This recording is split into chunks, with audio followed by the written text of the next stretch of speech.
মেয়েরা ফর্সা হওয়ার জন্য কোনো ক্রিম নিতে পারবে কিনা, নামাজের পরের সূরা পড়ার পরে তার আগের সূরা পড়া যাবে কিনা, শুধু রহমান নামে কাউকে ডাকা যাবে কিনা, খুতবার সময় মহিলারা নামাজ পড়তে পারবে কিনা, ফ্রিল্যান্সিং করা যাবে কিনা।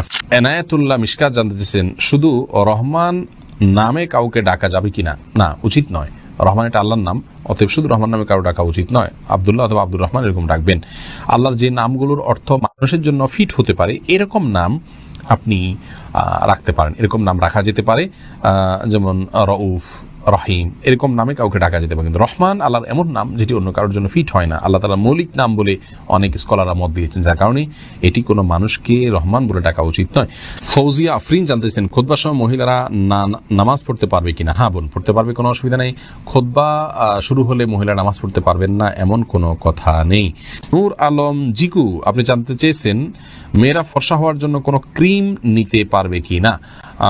নিজের সৌন্দর্যকে, নিজের প্রকৃত রঙকে লুকানোর জন্য যদি এরকম কোনো ক্রিম ব্যবহার করে বিয়ের সুবিধার জন্য, যাতে মানুষ ফর্সা দেখে বিয়ে করে, পরবর্তী দেখবে যে পুরো শরীর কালো, এরকম করলে প্রতারণা হবে, সেজন্য এটা নাজায়েজ হবে, হারাম হবে।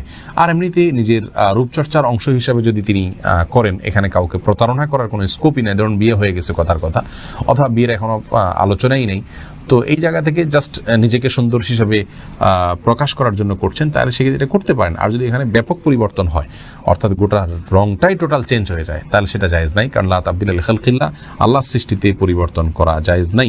আনোয়ার হোসেন জানিয়েছেন ফ্রিল্যান্সিং করা যাবে কিনা। ফ্রিল্যান্সিং করা যাবে, ফ্রিল্যান্সিং করাতে কোনো অসুবিধা নেই। তবে ফ্রিল্যান্সিংয়ের মাধ্যমে আপনি কী করছেন সেটা হলো মুখ্য।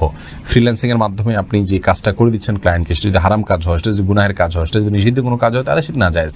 আর যদি বৈধ কোনো কাজ ক্লায়েন্টকে করে দিতে চান, করে দেওয়ার ফ্রিল্যান্সিংয়ের মাধ্যমে, সেটা আপনার জন্য জায়েজ হবে, কোনো অসুবিধা নেই।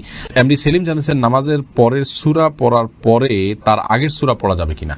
আগে পরের সূরা পড়ে শেষে আগের সূরা, দ্বিতীয় রাকাতে আগের সূরা পড়েন, অর্থাৎ উল্টার দিকে গেলেন, এটি করা মাকরুহ, না করা উচিত। সিরিয়াল মেনটেন করতে পারলে ভালো, কিন্তু যদি এরকম কেউ করেন, কোনো নামাজ হবে না এরকম কোনো সমস্যা নেই, নামাজ হয়ে যাবে ইনশাআল্লাহ তাআলা।